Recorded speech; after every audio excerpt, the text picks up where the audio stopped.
The Virginia Health Commissioner, her name was Dr. Karen Remley, has decided to resign after she realized that some of the restrictions and new regulations on abortion clinics in Virginia were just too difficult to deal with. She says that it made her life too hard. It made it very difficult for her to do her job, so she decided to resign. Now, she doesn't really give you specifics as to why or how it made her job harder, but I will talk about those regulations a little bit just so you guys have an idea about how ridiculous they are. So, of course, Virginia was in the middle of all this controversy because they wanted to force women who wanted to undergo an abortion to have transvaginal ultrasounds. And, they decided not to go through with that because there was a lot of blowback.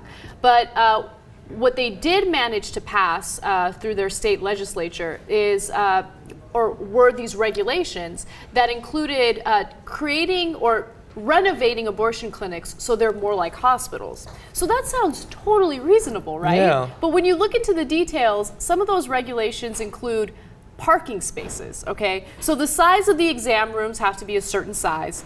The width of the halls have to be a certain size. They have to have a certain number of parking spaces. I don't see how the parking spaces have been an issue at all when it comes to providing a safe abortion. And then finally, they made rules when it comes to record keeping. Now, some of these renovations could cost up to $1 million.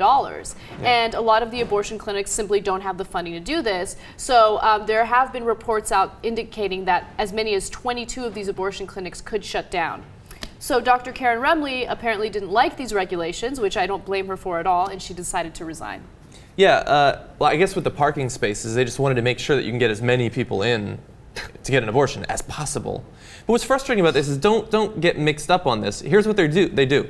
The hallways. They go into the abortion clinic, they get like a ruler or something, they measure it, and then they add one, and that's the law. It has to be that wide. We've seen this in other states before. Last year you reported on this. I don't know if it was Kansas or it sounds like something Kansas would do.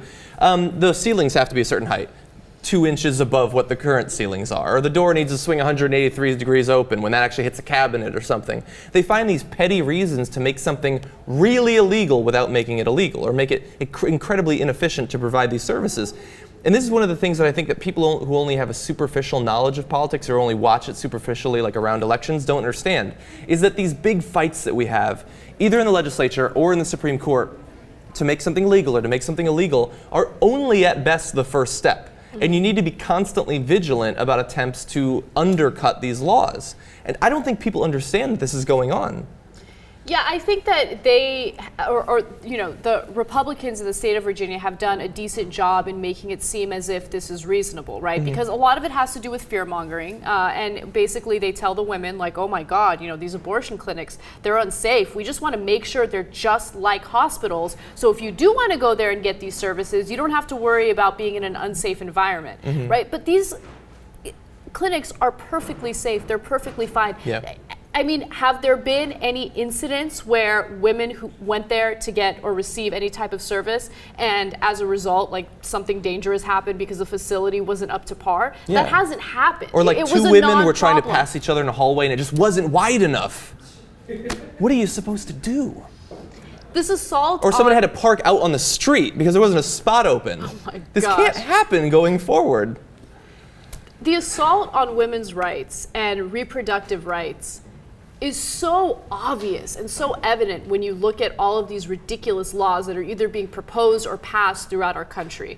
And when I make statements like, if you are a woman and you're voting for a Republican, you are a moron, I don't back down from those statements because it's true. Even if you are a woman who is against abortion, right?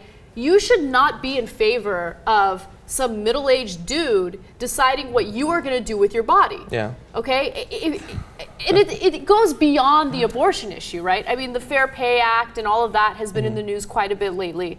How do you, as a woman, vote for the very people who want to take your rights away? Yeah. The transvaginal ultrasounds, that's the thing that just, it really gets me. And I have to, on some level, applaud them, because after decades of calling women baby killers and making them look at photos of aborted fetuses, they found a more invasive and more offensive way to attack pro-choice people. Well, they never let us down.